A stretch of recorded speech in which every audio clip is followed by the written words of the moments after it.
Sangkut.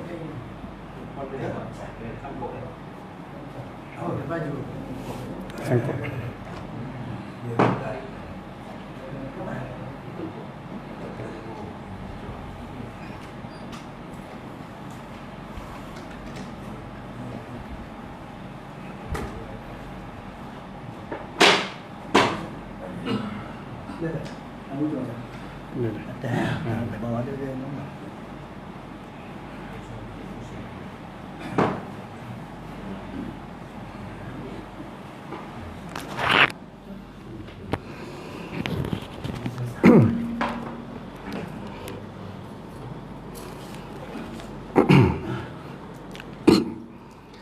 A'udzu billahi minasyaitonir rajim. Bismillahirrahmanirrahim. Alhamdulillahi rabbil alamin. Wassalatu wassalamu ala asyrafil anbiya'i wal mursalin wa ala alihi wa ashabihi ajma'in. Allahumma salli ala sayyidina Muhammad wa ala ali Muhammad. Rabbi shrah li sadri wa yassir li amri wahlul 'uqdatan min lisani yafqahu qawli. Subhanaka la ilma lana illa ma 'allamtana innaka antal alimul hakim. Wala haula wala quwwata illa billahil aliyyil azim. Radina billahi rabba wa bil islami dina wa bi Muhammadin nabiyyan wa rasula. Yang saya kasihi tuan pengerusi jawatan kuasa, tuan-tuan imam, tuan-tuan Bilal, tuan-tuan guru, ustaz-ustaz, sahabat-sahabat, para jemaah yang dirahmati Allah sekalian. Alhamdulillah, syukur pada Allah Subhanahu wa taala. Pada hari ini kita masih lagi diberi kesempatan untuk meneruskan kehidupan di atas muka bumi Allah.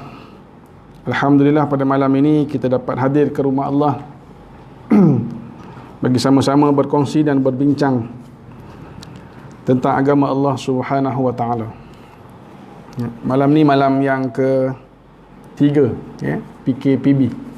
Ya. Malam ke-3 kan? Ingatkan PKPB ni kereta kurang. Rupanya kereta boleh tahan banyak. Boleh tahan banyak. Jadi 2 kereta.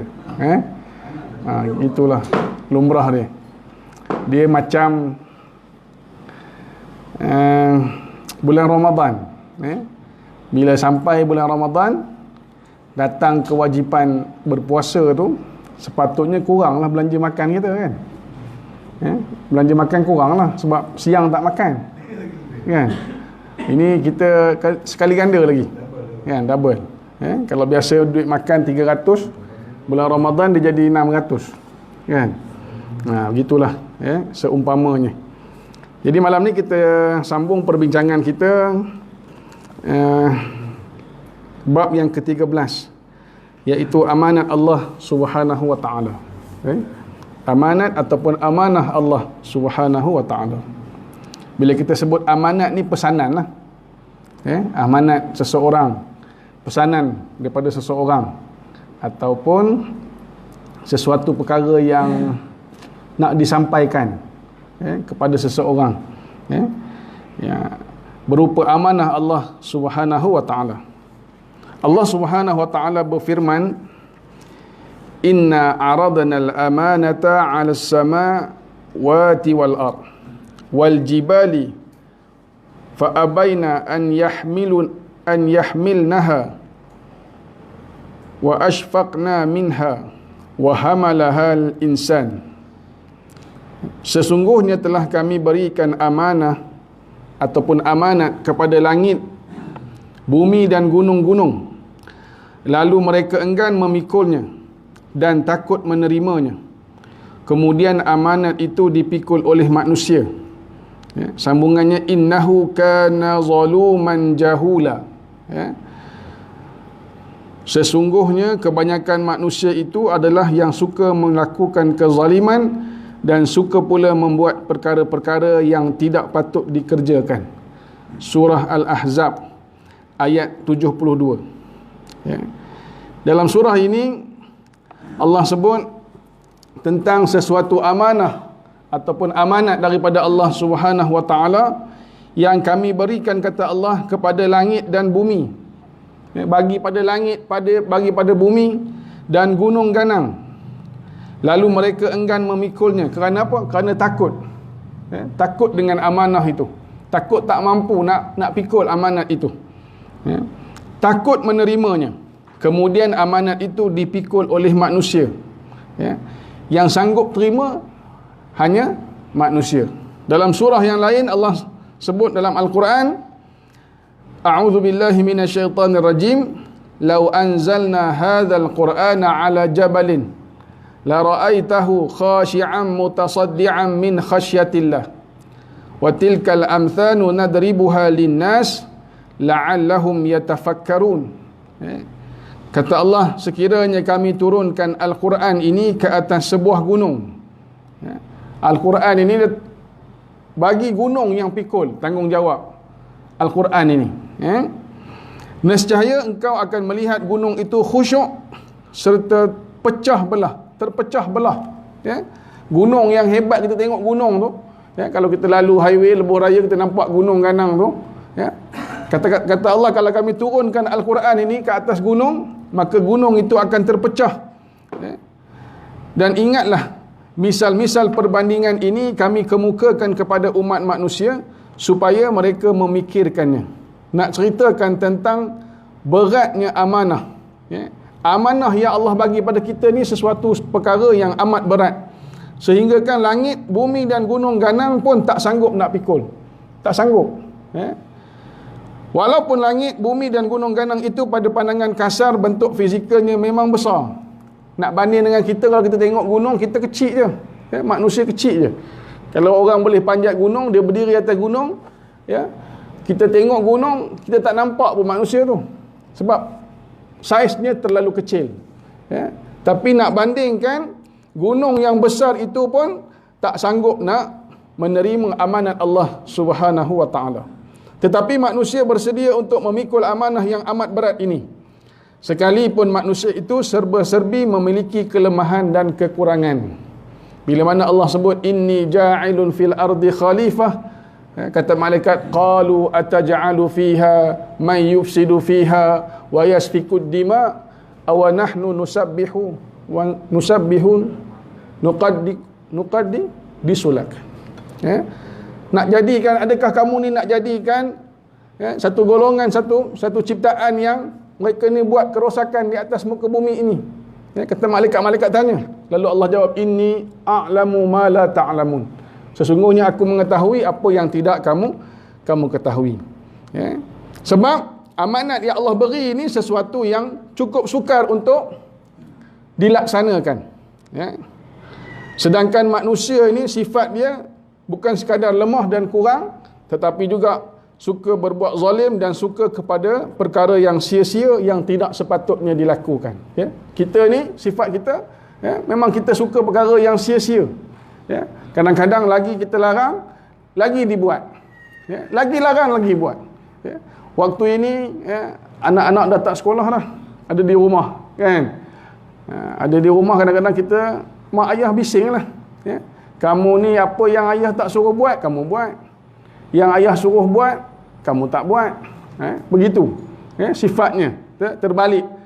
Kena sering kali kena diingatkan, dipesan, diingat, disebut, dinasihat, disampaikan. Sebab itu kita, tugas kita, wa tawasau bil haq wa tawasau bis sabr. Berpesan-pesan dengan kebenaran dan berpesan-pesan dengan kesabaran. Kena selalu ingatkan. Sebab sifat manusia ni, insan ini, sifat dia daripada perkataan nasia. Dia selalu lupa. Sifat kita ni selalu lupa. Sebab tu iman kita pun ada kalanya naik, ada kalanya turun. Ada kalanya yazid, ada kalanya yang yanqus. Turun. Ada waktu ketika-ketikanya semangat kita. Bersemangat kita nak buat ibadat kepada Allah. Ada masa-masanya datang malas, datang lemah, datang sifat lalai dan sebagainya. Pengertian amanat yang dimaksudkan adalah perintah taat yang mempunyai akibat pahala dan dosa. Dikatakan pengertian amanat yang dimaksudkan ini adalah sesuatu perkara yang mempunyai akibat. Maknanya bila buat sesuatu perkara tu dia ada akibat dia, dia ada kesan dia. Bukan buat saja-saja. Ya. Dia ada sama ada menghasilkan pahala ataupun menghasilkan dosa.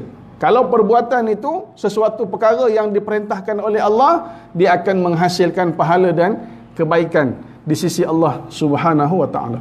Kalau perkara itu sesuatu yang dilarang oleh Allah taala, maka dia akan menghasilkan dosa dan penghinaan daripada Allah Subhanahu wa taala. Sebab tu tuan-tuan, sebagaimana yang kita sedia ketahui, ya, agama Islam ini adalah sebesar-besar nikmat yang Allah kurniakan pada kita. Islam yang kita ada hari ini adalah yang sebesar-besar nikmat. Nikmat yang paling besar dalam hidup kita ni adalah nikmat iman dan nikmat Islam. Hari ini kalau ada orang nak tawarkan kita, aku sanggup beli iman kamu dengan harga sekian-sekian, sanggup kita nak jual. Sebab iman yang kita ada tu, nilai dia tidak ternilai. Tidak ternilai. Maknanya tidak ada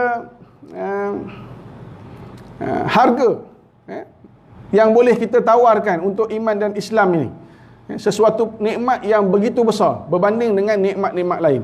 Kalau kita sedar bahawa iman dan Islam itu merupakan suatu nikmat yang paling besar dalam hidup kita, maka nikmat-nikmat yang lain ini akan menjadi kecil.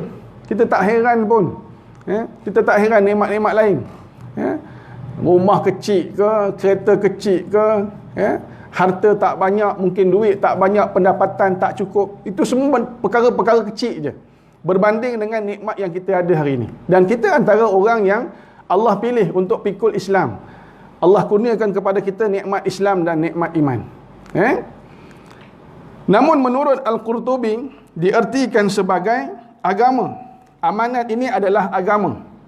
Jadi agama Islam yang Allah beri kepada kita sebagai nikmat yang sebesar-besar ini merupakan amanat Allah Subhanahu wa taala. Sebab itu agama Islam ini adalah sebesar-besar nikmat yang telah dikurniakan Allah Taala kepada umat manusia.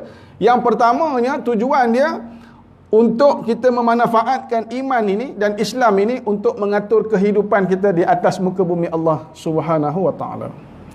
Kita nak gunakan Islam itu, nak gunakan syariat itu untuk sebagai apa? Sebagai petunjuk dan panduan kita nak mengatur kehidupan kita di atas muka bumi Allah Subhanahu wa ta'ala. Sebab itu Islam ini disebut sebagai ad-din. Inna ad-dina indallah hil Islam. Sesungguhnya agama di sisi Allah Ta'ala itu cuma Islam. Agama yang benar dan agama yang diredai oleh Allah di sisi Allah hanya Islam. Selain daripada itu adalah tertolak. Sebutlah macam mana baik pun agama lain, tetapi tak sama. Tak sama. Lakum dinukum waliyadin. Bagi kamu agama kamu, bagi kami agama kami. La a'budu ma ta'budun. Kami tak sembah apa yang kamu sembah. Sebab kita dah bersyahadah. Kita dah mengucapkan 2 kalimah syahadah. Asyhadu an la ilaha illallah wa anna Muhammadar Rasulullah. Tiada Tuhan melainkan Allah. Tak ada lain yang besar melainkan Allah Subhanahu wa taala. Itu yang kita ucapkan dalam solat kita. Allahu akbar. Kemudian baca pula doa iftitah, Allahu akbar kabira. Allah Maha besar sebesar-besarnya. Tak ada yang lebih besar melainkan Allah Subhanahu wa taala. Allah ni sifatnya esa, satu. Jadi Islam ini diturunkan kepada kita bukan sekadar nak ajar kita sembahyang, bukan nak sekadar nak suruh kita puasa, nak suruh kita zakat, nak pergi haji dan sebagainya. Tetapi Islam ini adalah sebagai panduan dan petunjuk untuk kita mentadbir, mengatur dan menguruskan kehidupan kita di atas muka bumi Allah Subhanahu wa taala. Baik dari segi apa sekalipun, kita kena manfaatkan Islam. Sebab Islam ini agama yang diwahyukan oleh Allah Subhanahu wa taala. Berbanding dengan agama lain yang dicipta oleh makhluk, tetapi Islam ini adalah agama daripada pencipta. Maknanya Islam ini sifat dia syumul. Islam yang datang pada kita hari ini sifat dia syumul, lengkap. Lengkap, sempurna, kamil. Allah sebut al-yauma akmaltu lakum dinakum wa atmamtu alaikum ni'mati wa raditu lakumul Islam di Madinah. Islam ni sifatnya sempurna. Dari segi apa? dari kita celik mata bangun tidur sampailah kita tutup balik mata nak tidur, semuanya ada dalam Islam. Semuanya telah diajar oleh Nabi sallallahu alaihi wasallam. Ya, macam mana cara nak bangun tidur, ya. Macam mana cara selepas itu nak masuk tandas, macam mana cara nak mandi, macam mana cara nak buang air, macam mana, ya. Semuanya diajar, ya. Nak makan macam mana, guna tangan mana, ambil yang mana dulu, semua tu aja lengkap, tak macam agama lain, ya. Sempurnanya Islam. Sampailah bab munakahat, ya, bab perkahwinan, berkeluarga, bab muamalat jual beli, semuanya ada dalam Islam. Ya, sempurnanya Islam itu. Jadi Islam yang datang pada kita hari ini, yang dibawa oleh Nabi SAW itu, seharusnya kita manfaatkan untuk apa? Untuk mengatur kehidupan kita. Kalau kita tak manfaatkan Islam pada hari ini, seolah-olah kita menolak nikmat Allah Subhanahu Wa Taala. Bahkan kita sedang menolak sebesar-besar nikmat yang Allah kurniakan kepada kita. Ya, kalau kita nak umpamakanlah, ya, ada orang yang dia ada rumah banglo, ya, ada rumah banglo sebuah besar, ya, tapi dia pergi duduk di rumah kayu kecil. Ya, bila kita tanya kenapa tak duduk rumah banglo tu, ya, tak nak guna, sayang, ya, apa kita anggap orang macam ni, ya?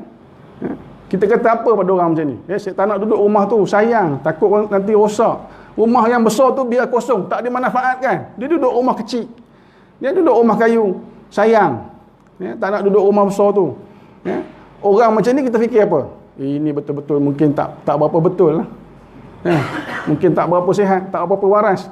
Begitu juga kalau kita ada nikmat Islam yang Allah bagi pada kita, satu agama yang cukup sempurna, satu cara hidup yang cukup sempurna, ya, bukan saja boleh memberi kita kebahagiaan di dunia, bahkan di akhirat. Tapi kalau kita tak nak guna, kita umpama macam tadilah, ya, ada nikmat yang besar, ada satu petunjuk dan panduan yang cukup hebat, tapi kita tidak manfaatkan dalam hidup kita. Ya? Sebab tu Islam ini, ya, dia diberikan kepada kita, dikurniakan kepada kita, yang pertamanya untuk mengatur kehidupan kita di dunia menurut cara yang diredai oleh Allah Subhanahu Wa Taala. Bila kita buat Islam, kita usaha laksanakan Islam, fokus kita apa? Fokus kita semata-mata nak dapat keredaan Allah Subhanahu Wa Taala. Itu sahaja. Yang tu sahaja. Ya. Niat kita, matlamat kita cuma nak dapat redha Allah Subhanahu Wa Taala. Tak ada lain daripada itu. Ya. Kita buat kebaikan, ya, kita sedekah, kita bantu orang, kita tolong orang, kita buat kebajikan, bukan nak dapat sanjungan orang, bukan nak dapat pujian orang, tapi hanya nak dapat redha Allah Subhanahu Wa Taala. Itu je niat kita. Ya, tak ada lain. Jadi fokus hidup kita ni, kita manfaatkan nikmat yang cukup besar Allah kurniakan kepada kita, iaitu Islam. Kita gunakan untuk uruskan kehidupan kita dengan matlamatnya nak mendapat keredaan Allah Subhanahu Wa Taala. Dan untuk mencapai kebahagiaan yang kekal abadi di akhirat kelak. Ya, nak capai kebahagiaan di akhirat. Ya, bila kita nak capai kebahagiaan di akhirat, tak ada pilihan lain, ya, selain daripada kita melaksanakan Islam. Kita ambil Islam sepenuhnya, bukan ambil separuh-separuh, tak. Ya, ada orang yang dia tu'minuna bil ba'dil kitab wa takfuruna bi ba'd. Ya, dia beriman kepada sebahagian yang Allah suruh, tapi dia kufur kepada sebahagian yang lain. Ya, dalam bab sembahyang dia tak tinggal, bab puasa dia tak tinggal, ya, bab zakat mungkin tak tinggal, tapi dalam perkara lain, mungkin dalam urusan jual beli, ya, dia terima riba, ya, dia ambil riba. Ya, maknanya orang yang tak mengambil Islam sepenuhnya. Tetapi Islam yang kita ada hari ini perlu kita ambil keseluruhannya. Kita tak ada pilihan lain. Kalau kita nak bahagia di dunia, nak bahagia di akhirat, kita tak ada pilihan lain, melainkan kita terima Islam sepenuhnya. Bukan sekadar terima, bukan sekadar yakin, bukan sekadar faham, tetapi perlu berusaha untuk melaksanakan apa yang diperintahkan oleh Allah Subhanahu Wa Taala. Sedang Ibnu Mas'ud membatasinya kepada soal harta. Ya. Kata Al-Qurtubi, ya, amanat tadi tu mungkin diertikan sebagai agama. Sedangkan Ibnu Mas'ud kata, ya, amanat itu dari sudut soal harta. Ya, soal bagaimana kita membelanjakan harta yang Allah kurniakan kepada kita. Kita ni banyak nikmat Allah bagi, kan. Wa in ta'udu ni'matallah la tuhsuha. Kalau kamu nak hitung nikmat Allah, kita takkan mampu nak hitung. Sebanyak itulah amanat yang perlu kita laksanakan. Ya? Baik dari segi soal harta, soal masa, soal ilmu, semua itu adalah amanat Allah Subhanahu Wa Taala yang perlu kita tunaikan. Ya? Bila kita sebut soal harta ni, ya, kita teringat kisah Nabi SAW. Nabi ni sebelum diangkat sebagai Rasul lagi, memang sifatnya antaranya adalah amanah. Ya? Manusia yang paling amanah. Sehingga dia diberi gelaran Al-Amin. Ya? Orang yang amanah. Memang sifat Nabi. Siddiq, amanah, tabligh, fatanah. Ya? Nabi ni amanah. Ya? Sampai satu ketika, bila Nabi ambil keputusan nak berhijrah ke Madinah. Ya? Harta-harta orang Quraisy ni, ya, mereka kalau nak pergi mana-mana, mereka akan amanahkan kepada Nabi SAW. Sebab mereka yakin Nabi ni orang yang paling amanah. Ya, Nabi takkan khianat. Ya, bahkan khianat ini berlawanan, sifat mustahil bagi Nabi. Ya, mereka amanahkan pada Nabi, tinggal pada Nabi. Ya, bila Nabi diperintahkan oleh Allah Subhanahu Wa Taala untuk berhijrah ke Madinah, ya, kalau kita lah, ya, ada orang nak buat zalim pada kita, kan? Bahkan sampai satu tahap orang nak bunuh kita, musuh tu nak bunuh kita, ya. Harta dia daripada kita, ya. Mungkin kereta daripada kita, mungkin rumah daripada kita, ya. Tiba-tiba dia buat zalim pada kita, dia tindas kita, bahkan dia rancang nak bunuh kita. Rasa-rasa kita buat apa pada kereta dia, ya? Mesti kita bakar punya, ya. Kita rosakkan harta dia sebab bermusuh, ya. Tapi sifat Nabi luar biasa. Bila Nabi nak berhijrah ke Madinah, Nabi pesan pada Ali, ya, Ali rahimahullah ta'ala, ya, radhiyallahu anhu. Nabi pesan pada Ali supaya semua harta-harta yang diamanahkan pada Nabi SAW ini dikembalikan semula kepada pemilik-pemilik yang berhak. Ya, tak bawa lari pun. Nabi tak bawa lari, tak khianat sikit pun, tak ambil pun. Ini tak apalah, ini nak bawa bekal sikit. Ya, nak berhijrah ke Madinah. Mereka ni pun zalim pada aku, ambil sikit. Tak ada. Nabi minta supaya Ali pulangkan balik kepada semua pemilik-pemilik ni. Itu hebatnya amanah Nabi SAW. Sikap yang ditunjukkan oleh Nabi SAW. Sebab tu Nabi sebut, innama bu'ithtu liutammima makarimal akhlaq. Ya, sesungguhnya aku ni diutuskan untuk menyempurnakan akhlak yang mulia. Ya, nak tunjuk contoh akhlak Nabi SAW untuk kita jadikan sebagai qudwah ataupun ikutan. Baik. Malah kata Abu Darda, mandi jinabat pun termasuk amanat. Ya, mandi janabah pun, ya, termasuk dalam amanat. Daripada sekecil-kecil perkara sampailah sebesar-besar perkara, semuanya amanat. Apa maksud amanah ni? Amanah ni maksudnya diberikan waktu kita berada di dunia, dan dia akan diperhitungkan semula di hadapan Allah ketika kita berdepan dengan Allah di mahsyar nanti. Daripada sekecil-kecil perkara sampailah sebesar-besar perkara, semuanya akan ditanya oleh Allah Subhanahu Wa Taala.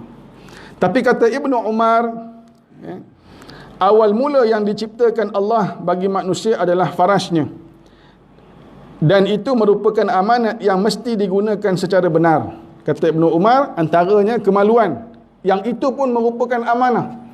Bahkan kalau kita tengok tubuh badan kita, daripada hujung rambut sampai hujung kaki, semua ni bukan milik kita. Semua ni adalah amanah daripada Allah Subhanahu Wa Taala. Ya, mata kita di mana kita gunakan, ya, apa yang kita tengok, telinga kita di mana kita gunakan, apa yang kita dengar, mulut kita, apa yang kita ucapkan, apa yang kita lafazkan, bahkan yang kita tak nampak pun dalam hati ni pun akan ditimbang oleh Allah Subhanahu Wa Taala. Apa yang kita yakin, apa yang ada dalam hati ni, semuanya akan diperhitungkan di hadapan Allah Subhanahu Wa Taala. Jika engkau menjaganya, ia akan menjagamu. Bahkan faraj, telinga, mata, perut, tangan dan kaki, semuanya adalah amanah Allah Subhanahu Wa Taala. Perut pun amanah daripada Allah. Ya, maknanya kita kena jaga, tak boleh ikut suka kita je masuk apa benda pun. Ya, tengok pula apa yang nak dimakan, apa yang nak diminum, ya, sama ada halal ataupun syubhah ataupun haram. Ya, semua itu menentukan sejauh mana kita melaksanakan ataupun memegang kukuh janji ataupun amanah daripada Allah Subhanahu wa taala. Tidak beriman bagi orang yang tidak punya amanah. Tidak beriman orang yang tidak punya amanah. Orang yang tidak melaksanakan amanah Allah, bermakna dia tidak ada iman dalam hatinya. Al-Hasan telah berkata, Allah menawarkan amanah kepada langit, bumi dan gunung, seraya berkata, jika engkau laksanakan dengan baik, engkau akan mendapat pahala, jika tidak, maka akan disiksa. Amanah ni, kalau kita buat, kalau kita laksanakan, kita akan dapat kebaikan, akan dapat pahala. Tetapi kalau kita tinggalkan, maka kita bukan saja akan dapat azab, tetapi kita akan dihina oleh Allah Subhanahu wa taala. Sebab itu Allah disebut wa may yabtaghi ghairal islam dina falan yuqbala minhu wa huwa fil akhirati khasirin. Siapa yang cari agama selain daripada Islam, maka tidak akan diterima. Apa yang dia cari selain daripada Islam tu tidak akan diterima daripadanya, dan dia pada hari akhirat nanti termasuk dalam golongan orang-orang yang rugi, orang-orang yang menyesal, menyesal di atas perbuatannya.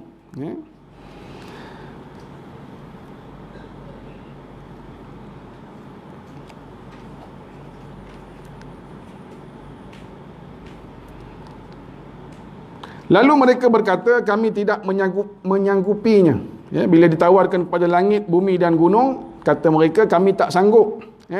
Lalu kata Mujahid, ketika Allah mencipta Adam, ditawarkan amanat itu kepadanya, penawaran kepada langit, bumi dan gunung adalah penawaran pemilihan, bukan penetapan. Sedangkan penawaran kepada Adam adalah ketetapan ataupun suatu penetapan daripada Allah Subhanahu wa taala.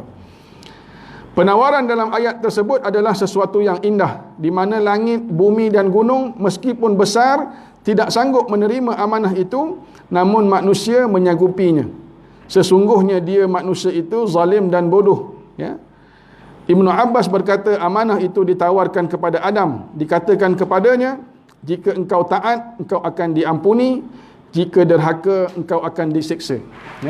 Bila ditawarkan kepada Nabi Adam alaihissalam, untuk pegang amanah ini, untuk ditaklifkan dengan amanah ini, maka Adam terima.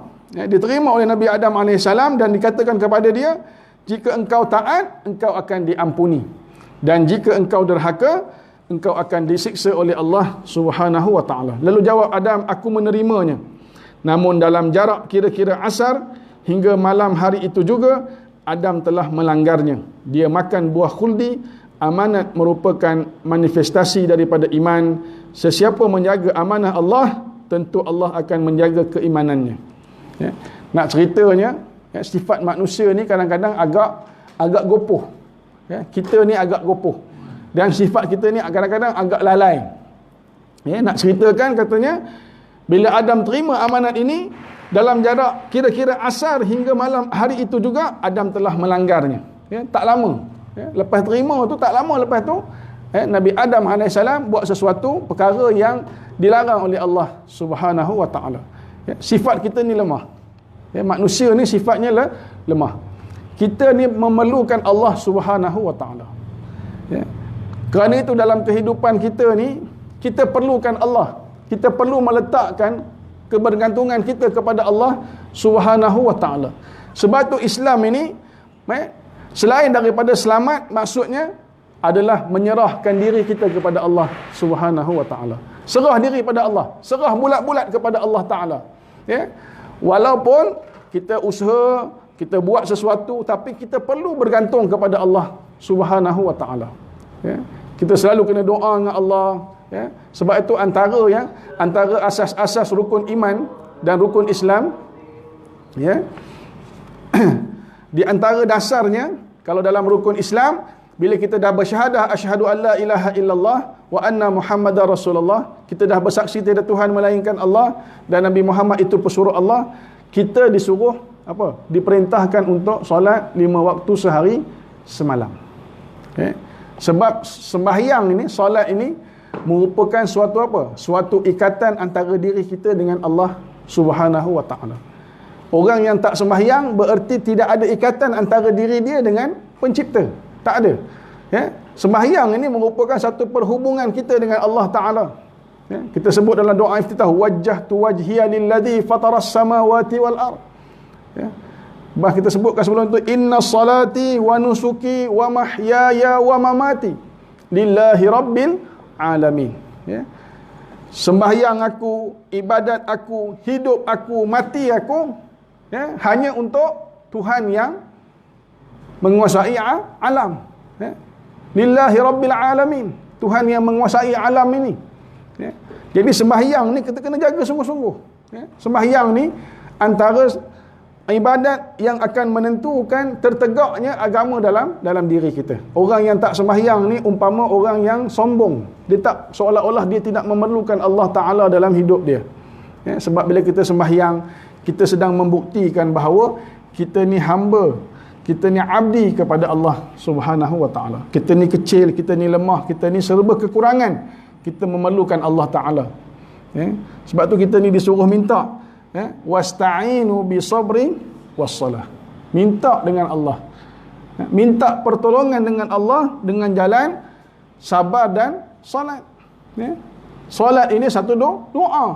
Ya. Daripada awal sembahyang sampailah kita beri salam, penuh dengan permintaan, doa kepada Allah Subhanahu wa Ta'ala. Ihdinas siratal mustaqim. Ya. Tunjukkan kami jalan yang lurus. Ya. Siratal ladzina an'amta alaihim. Ya, jalan yang engkau beri nikmat, bukan jalan orang yang engkau murkai, ghairil maghdubi alaihim. Ya, bukan jalan orang-orang yang sesat, waladhdallin. Ya, tapi jalan orang yang engkau beri nikmat. Kita minta dengan Allah Subhanahu wa Ta'ala untuk bantu kita. Ya, untuk bantu kita bagi dapat semangat, kekuatan untuk melaksanakan kewajipan dan perintah Allah Subhanahu wa Ta'ala. Ya. Sebab tu tuan-tuan, kalau kita tengok bagaimana para sahabat memikul amanah Allah Subhanahu wa Ta'ala. Ya. Seorang sahabat yang namanya Abu Ubaidah, ya, Abu Ubaidah Al-Jarrah. Ya, biasa dengar ni. Ya. Kalau dekat Tambang Melor tu dia ada Wisma Abu Ubaidah, kan? Abu Ubaidah ni antara sahabat yang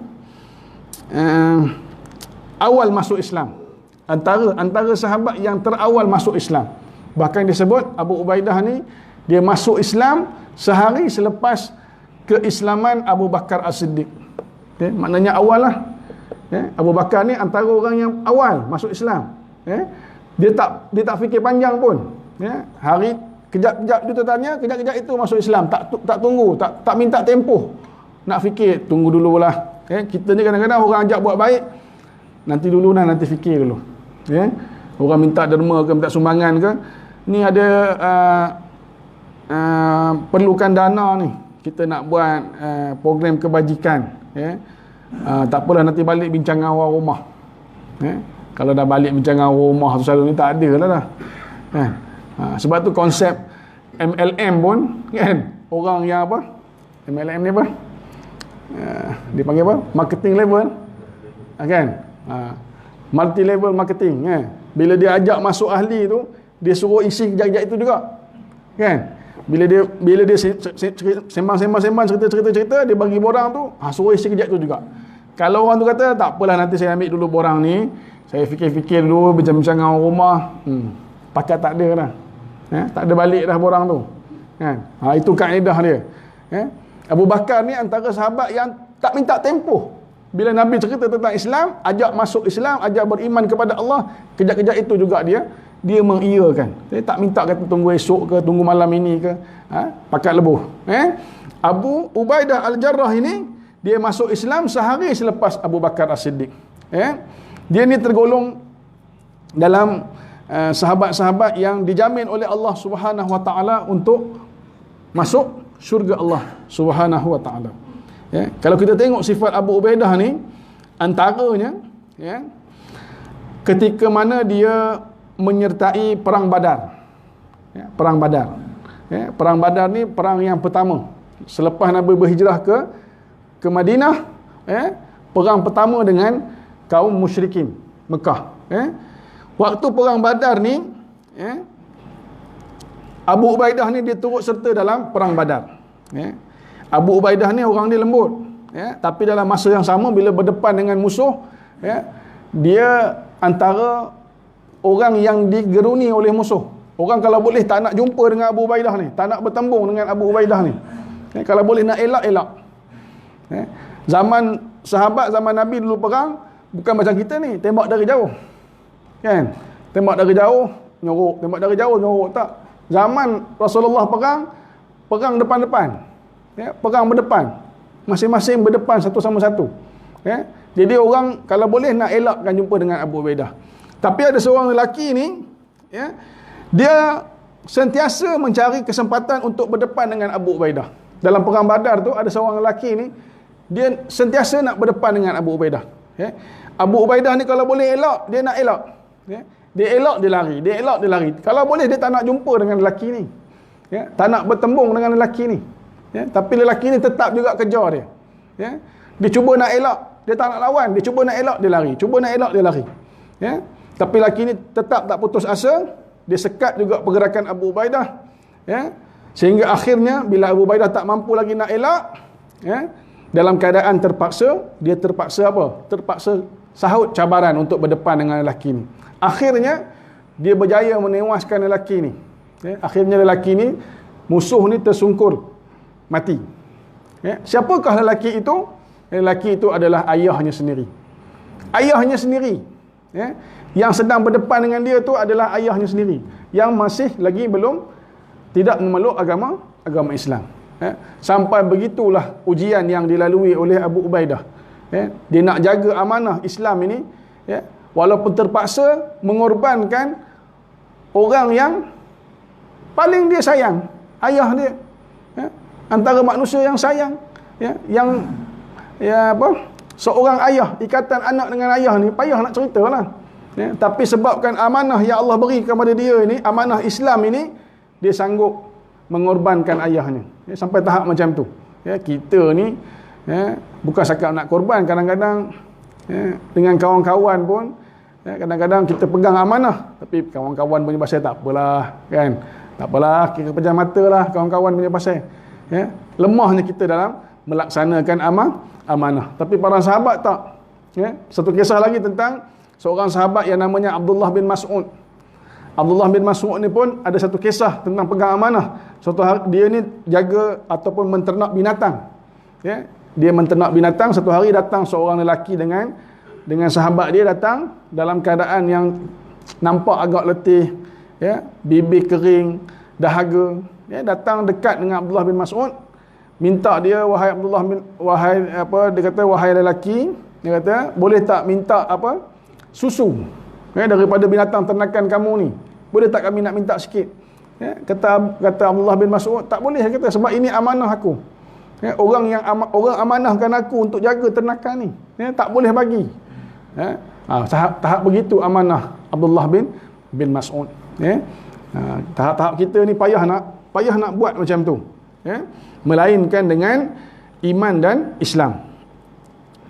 Rasulullah SAW bersabda, tidak akan beriman bagi orang yang beramanah, yang tidak beramanah, dan tidak ada agama bagi orang yang tidak ada janji baginya, ya. Orang yang tak jaga amanah, orang yang tak pegang pada janji, ya, bermakna dia tidak memiliki iman, ya, tak ada iman. Sebab orang yang bila dia ada iman dalam hati dia, ya, bila ada iman sikit pun dalam hati dia, dia akan apa? Dia akan dapat memahami bahawa setiap amanah yang diberikan kepada dia ni akan dipertanggungjawabkan di hadapan Allah Subhanahu wa taala. Ya, bila orang yang ada hutang, kan? Orang orang beri dia amanah, suruh pegang rahsia, ya. Dia jaga sungguh-sungguh sebab apa? Sebab dia tahu, ya, perkara ini bukan habis di dunia aja, tak selesai waktu dunia aja. Kalau dia khianat pun tak habis di dunia aja. Semua tu kena diperhitungkan pula di hadapan Allah Subhanahu wa taala. Dia tak dapat lari. Rasulullah sallallahu alaihi wasallam bersabda, dicap mukmin setiap orang yang tidak berkhianat dan dusta. Bagi siapa yang tidak melakukan khianat dan tidak berdusta, ya, dia ada cap keimanan dalam hati dia. Ada tergolong dalam golongan orang yang beriman kepada Allah Subhanahu wa ta'ala, yang tak khianat. Ya. Jadi bila kita sebut tentang khianat ni, tentang amanah ni, ya, maknanya kita ni daripada kecil perkara sampai sebesar-besar perkara, kita kena buat semuanya berdasarkan apa yang diperintahkan oleh Allah Subhanahu wa ta'ala. Allah beri kita mata untuk apa? Allah beri kita telinga untuk apa? Allah beri kita tangan untuk apa? Allah beri kita apa? Kaki untuk apa? Ya? Semua itu merupakan amanah Allah Subhanahu wa ta'ala. Semuanya kita kena gunakan semaksimum mungkin untuk kita mengabdikan diri kita kepada Allah Subhanahu wa ta'ala. Tak boleh kita pesongkan ke tempat lain. Cuma kadang-kadang kita ni hati kita keras. Kalau kita baca tadi, lau anzalna hadzal qur'ana ala jabalin la ra'aitahu khashi'an mutasaddian min khasyatillah. Gunung yang terima Quran pun boleh terpecah dua. Kita ni kadang-kadang baca Quran, tak ada sikit pun rasa apa. Tak ada rasa sikit pun terlembut hati ni nak taat dan patuh kepada perintah Allah Subhanahu wa ta'ala. Orang yang baca Quran pun kadang-kadang tak dapat lembutkan hati dia. Bayangkan pula orang yang tak baca Quran. Kan? Yang baca Quran kadang-kadang seminggu sekali, kadang-kadang sebulan sekali, kadang-kadang setahun sekali. Last baca bila? Bulan Ramadan hari tu. Waktu apa? Waktu dia panggil apa? Tadarus. Kan? Tadarus. Lepas tu tidur terus. Kan? Tidur terus tunggu Ramadan akan satu lagi datang, baru tadarus balik. Baca Quran pun kadang-kadang tak dapat lembutkan hati. Susah. Kena baca selalu, ulang. Ini kan pula kalau kita tak baca Quran. Sebab tu Quran ini kena jadikan amalan seharian, hari-hari. Kena baca Quran. Bukan sekadar kita baca, tapi perlu difahami, dan yang paling penting perlu ada usaha untuk melaksanakan apa yang terdapat dalam Al-Quran. Kena usaha laksanakan. Dan telah bersabda Rasulullah sallallahu alaihi wasallam, umatku sentiasa baik selama tidak menjual amanah dan menggadaikan kejujuran. Kata Nabi, umat aku sentiasa baik selama dia tidak menjual amanah, tidak menggadaikan amanah dan menggadaikan kejujuran. Betul lah. Selagi mana kita jaga amanah Allah Subhanahu wa ta'ala, mustahil untuk kita tergelincir daripada jalan yang baik.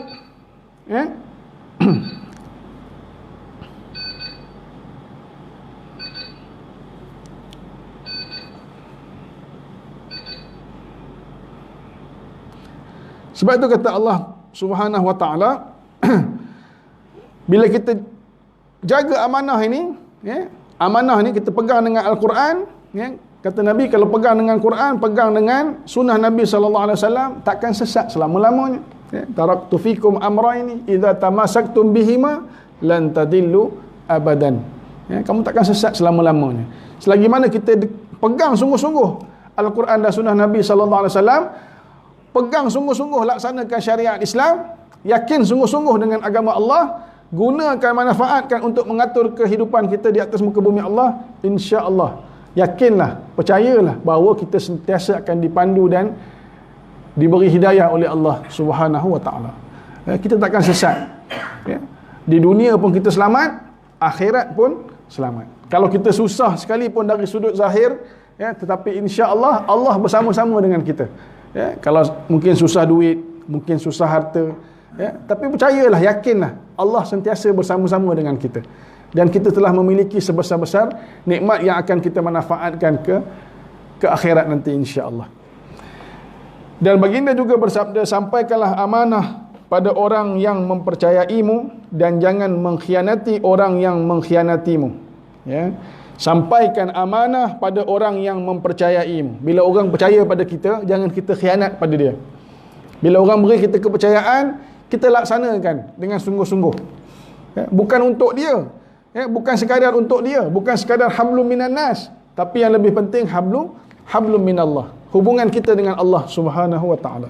Kalau kita fikir, kalau aku khianat pun dia mungkin tak tahu. Kalau ambil sikit mungkin dia tak perasan. Tapi kita kena yakin bahawa kita sentiasa dilihat oleh Allah Subhanahu wa ta'ala. Dalam keadaan orang tak tahu sekalipun, Allah maha melihat dan maha mengetahui. Dan yang paling penting, jangan mengkhianati orang yang mengkhianatimu. Sekalipun orang pernah buat zalim pada kita, pernah khianat kepada kita, jangan kita buat perkara yang sama. Ya. Begitulah yang ditunjukkan oleh Nabi sallallahu alaihi wasallam. Ya. Betapa ramainya musuh-musuh Nabi yang pernah zalim pada Nabi, yang pernah tindas Nabi, yang pernah sakitkan dia. Ya. Tapi Nabi tak balas. Ya. Bagaimana peristiwa penduduk Taif bila Nabi datang ke Taif, mereka serang Nabi, mereka baling dengan najis, mereka sakitkan Nabi, baling batu dan sebagainya sehingga berdarah Nabi. Ya. Bila turun malaikat, ya Rasulullah, kalau kamu doa tadah tangan minta kepada Allah hancurkan penduduk Taif ini, nescaya Allah akan musnahkan, Allah akan binasakan. Tapi kata Nabi tak minta. Ya. Kata Nabi, mereka ni kaum yang tak tahu. Ya. Mereka ni tak tahu. Ya. Nabi tak minta dihancurkan. Begitulah akhlak Nabi sallallahu alaihi wasallam. Ya, jadi kita ni bila kita diuji dengan mungkin kawan-kawan datang, ya, berhutang, ya, kemudian tak nak bayar, khianat pada kita, jangan kita buat pada orang lain. Ya, jangan pula kita buat pada orang lain. Ya, nak balas pula pada orang lain. Ya, orang pernah buat jahat pada kita, kita pun balas balik dengan jahat. Ya, kita balas dengan kasih sayang. Sebab kata Nabi, man la yarham la yurham. Orang yang tak sayang orang, orang takkan sayang pada dia. Kalau kita nak orang sayang pada kita, kita kena sebarkan kasih sayang. Ya, sayang dengan orang, buat baik pada orang. Insya-Allah, ya, Allah akan balas dengan kebaikan. Begitu juga kita dalam doa kita. Bila kita doakan kebaikan untuk orang lain, malaikat akan mendoakan perkara yang sama kepada kita. Ya, kata malaikat, untuk kamu sama seperti apa yang kamu doakan untuk orang lain. Ya, itu kelebihan orang yang sayang pada orang, dia akan dapat kasih sayang orang. Dalam Sahihain dari Abi Hurairah radhiyallahu anhu bahawa Rasulullah sallallahu alaihi wasallam telah bersabda, tanda orang munafik itu 3. Yang pertama, jika berkata dia bohong, jika berjanji dia mengingkari, dan jika dipercayai dia khianat. Ini sifat-sifat orang munafik. Ya. Ada yang sebut 4. Bila dia berdebat, bila dia berlawan cakap, dia melampaui batas. Ya. Ini tanda-tanda orang munafik. Ya, orang yang cakapnya lain, dalam hatinya lain. Zahirnya lain, batinnya lain. Ya, cakap, ya, kalau kita dengar dia cakap, oh hebat. Ya, tapi sebenarnya dalam hati dia berbeza dengan apa yang dia sebut. Menjaga amanah itu adalah sifat para malaikat, para nabi dan para rasul serta orang-orang muttaqin. Allah Subhanahu wa taala berfirman, "Innallaha ya'murukum an tu'addul amanah ila ahliha." Sesungguhnya Allah menyuruh supaya engkau menyampaikan amanah kepada orang yang berhak. Ya, sifat amanah ni sifat para malaikat. Ya. La tuhsu, ya.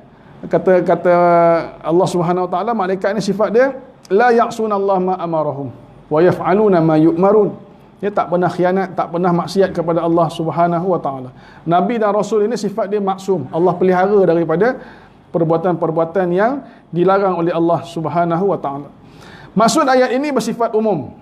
Baik penguasa mahupun lainnya, bagi penguasa wajib menginsafkan orang-orang yang diinaya dan memberi haknya serta menjaga harta kaum muslimin, khususnya anak-anak yatim.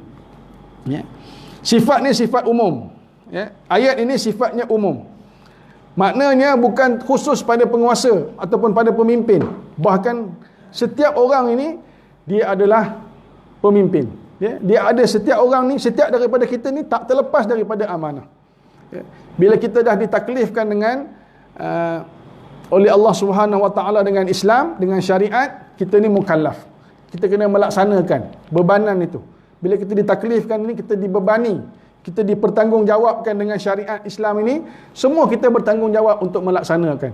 Jangan sebut saya ni ni bukan kerja saya ni. Ya, ini tugas ustaz-ustaz je. Ya, ataupun ini tugas cikgu-cikgu je.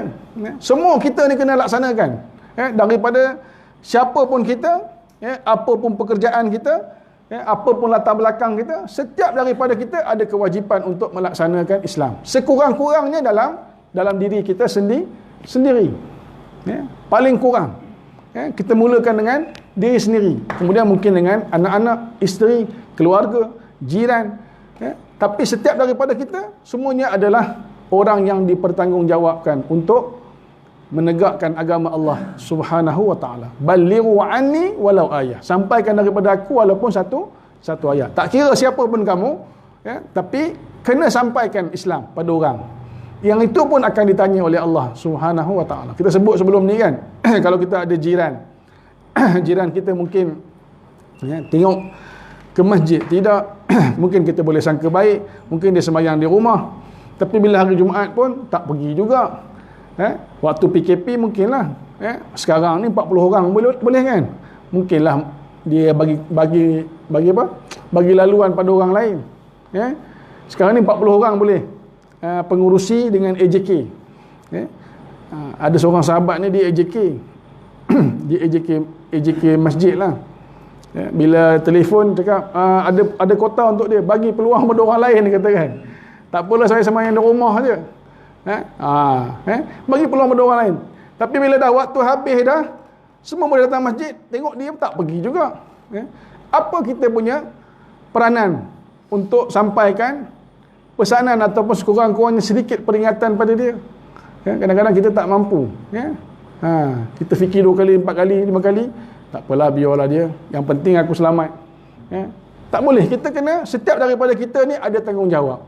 Semuanya akan dipersoalkan. Bahkan kita yakin bahawa di hadapan Allah nanti, dia akan tuntut di hadapan Allah. Dia kata, jiran aku ni, si Fulan ni, dulu dia jiran aku.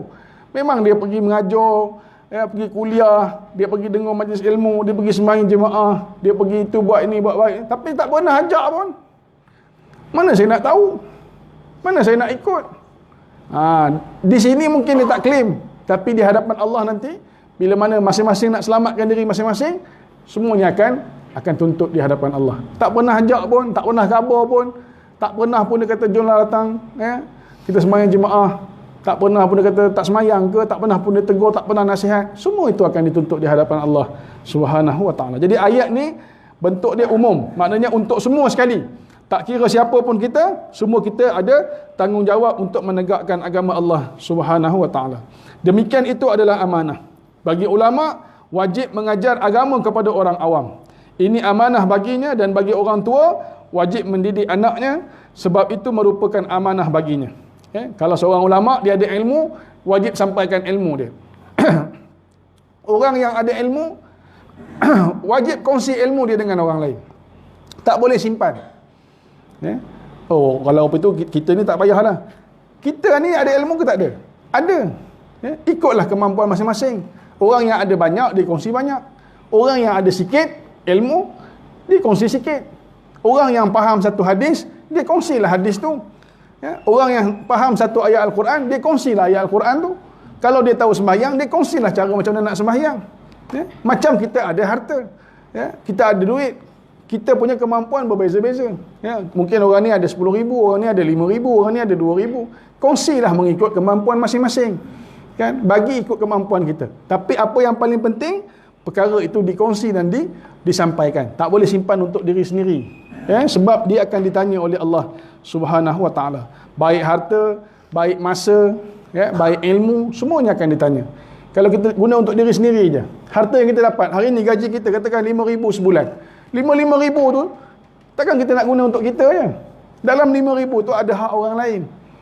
Sebab tu ada perintah zakat. Kewajipan berzakat, keluarkan zakat. Sebab ada hak orang lain, ada hak orang yang memerlukan. Kemudian diperintahkan pula untuk bersedekah, bantu orang.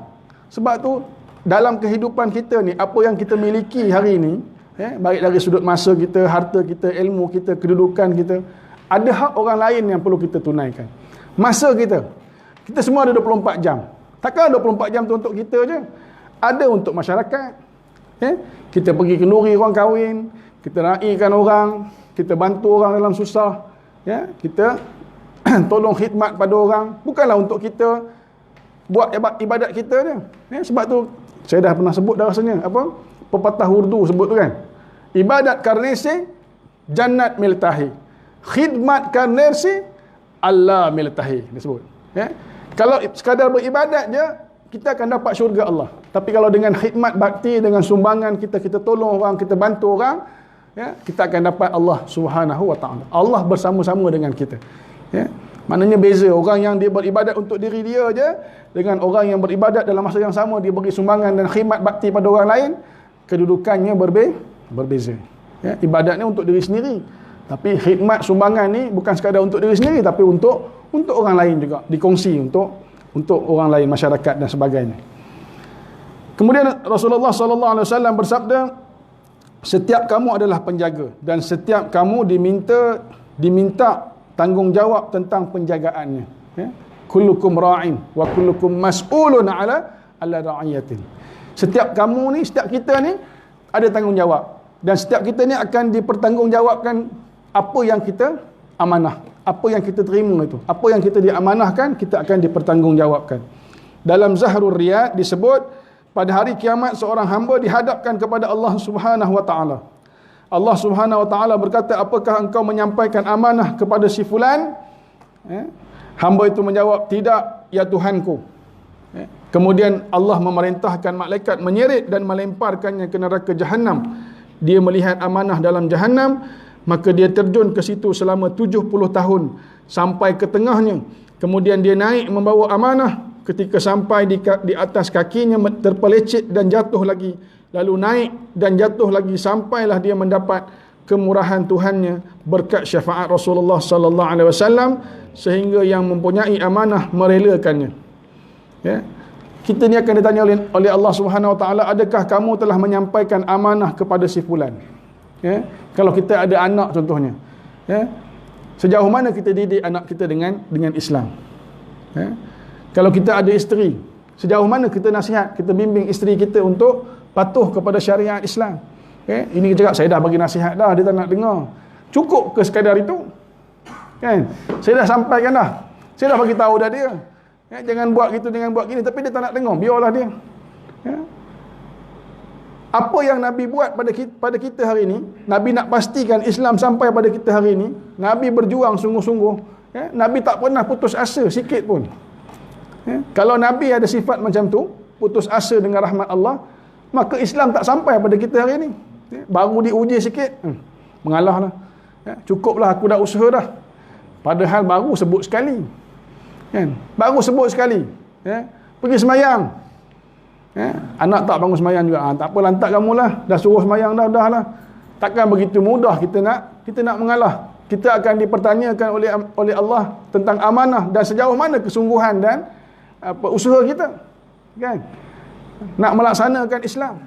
Kita akan disoal oleh Allah.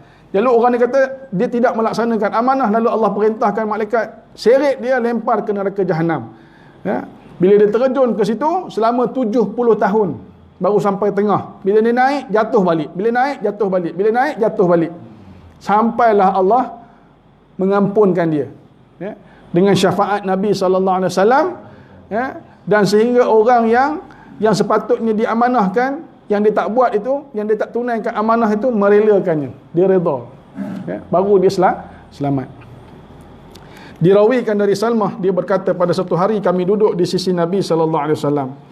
Lalu datang jenazah yang hendak disolati, hendak disembahyangkan. Nabi berkata, apakah dia ada hutang? Mereka menjawab, tidak. Lalu Nabi solatkan jenazah dia. Kemudian datang pula jenazah lain. Nabi tanya, adakah dia ada hutang? Mereka menjawab, ya. Adakah jenazah ni ada hutang? Kata mereka, ya. Lalu Nabi bertanya, apakah dia ada meninggalkan sesuatu? Lalu dijawab, ya, 3 dinar. Lalu Nabi solat ke atas jenazah itu. Kemudian datang lagi satu jenazah yang lain. Nabi tanya, apakah dia ada hutang? Mereka menjawab, ya. Nabi bertanya lagi, adakah dia meninggalkan sesuatu? Mereka menjawab, tidak. Lalu Nabi berkata, solatlah kamu untuk teman kamu. Tapi Nabi tak solat. Ya? Ini tanggungjawab. Cerita tentang hutang. Hutang ni, bila kita minta pada orang, ya, kita minta pada orang hutang. Bila orang bagi kita berhutang, itu merupakan amanah daripada orang yang beri hutang. Kan? Sebab itu hutang ni wajib kita bayar walaupun tidak dituntut. Kalau orang yang beri hutang tu tak minta sekalipun, kita wajib bayar sebab itu merupakan amanah daripada dia. Kalau kita tak bayar walaupun dia tak minta, bererti kita dah apa? Kita dah buat khianat. Kita khianat kepada amanah yang dia bagi. Ya? Bila dia dah bagi tu maknanya dia apa? Bila kita bagi orang pinjam duit, makna apa? Kita percaya pada orang tu, kan? Kita percaya pada dia. Ya? Bukan senang nak bagi orang pinjam duit ni. Fikir banyak kali, kan? bayar ke tak bayar, bayar tak bayar, kita bagi. Bila bagi tu, maknanya kita percaya pada dia. Bila orang bagi kepercayaan kepada kita, satu kewajipan kepada kita untuk menunaikan kepercayaan itu. Tak boleh khianat. Kalau kita khianat, maka Allah takkan redha kepada kita. Lalu Nabi tak sembahyang orang yang ada hutang tapi tak selesai hutang ni. Sebab tu kena jaga-jaga hutang ni. Kalau kita ada hutang, pesan pada anak isteri, jangan simpan. Kalau kita ada hutang dengan orang, pesan. Ayah ada hutang dengan pakcik ni berapa ringgit, ada hutang dengan orang ni berapa ringgit, pesan. Supaya bila kita tak ada nanti, anak-anak ada catat. Anak-anak tahu apa perkara-perkara yang perlu dia tunaikan.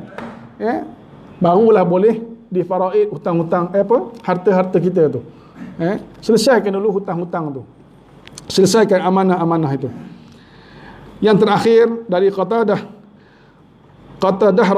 dia berkata, seorang lelaki berkata, wahai Rasulullah, apakah jika aku terbunuh di jalan Allah dengan sabar menghadapinya dan tidak lari, Allah akan mengampuni kesalahanku?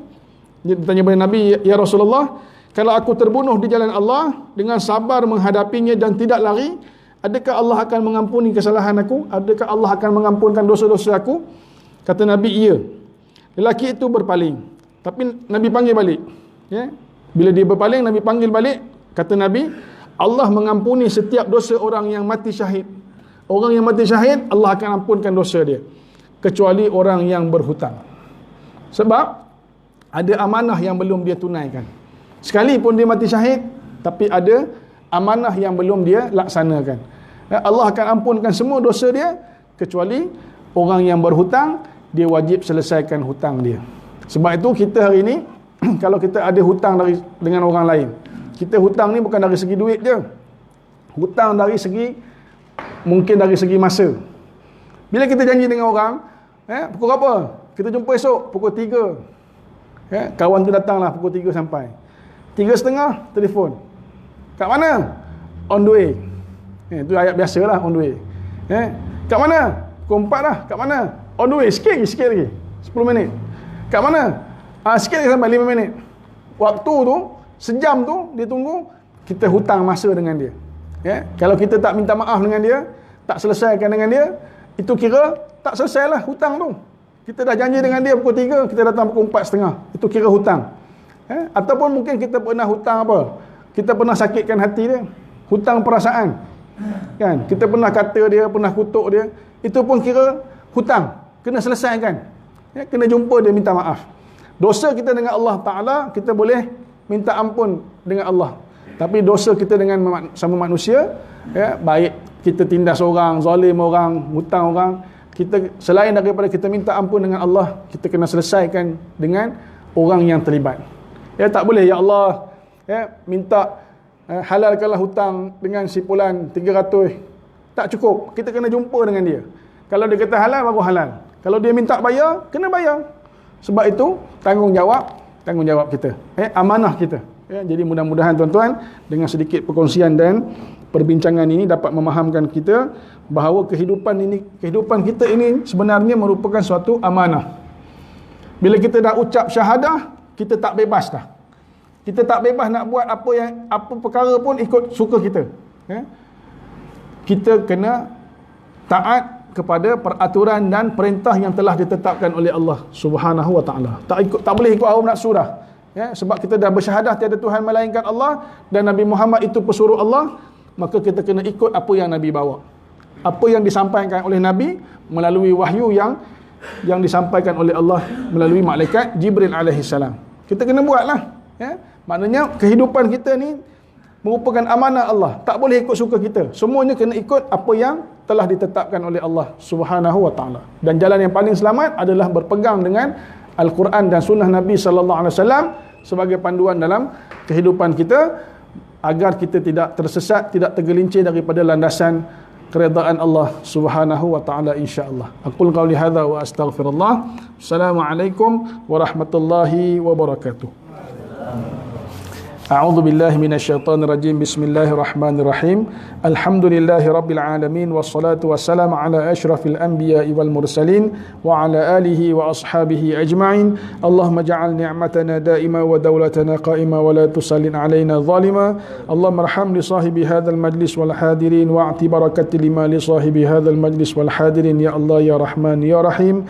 Allahumma ja'al jam'ana hadza jam'an marhuma wa tafarruquna min ba'dih tafarruqan ma'suma. اللهم اجعلنا من الناجحين والفائزين واجعلنا من عبادك الصالحين. اللهم اجعلنا من الناجحين في الامتحان في الدنيا والآخرة. اللهم اختم لنا بحسن الخاتمة ولا تختم علينا يا الله بسوء الخاتمة. وصلى الله على سيدنا محمد وعلى آله وصحبه وبارك وسلم والحمد لله رب العالمين. تقبل الله منكم.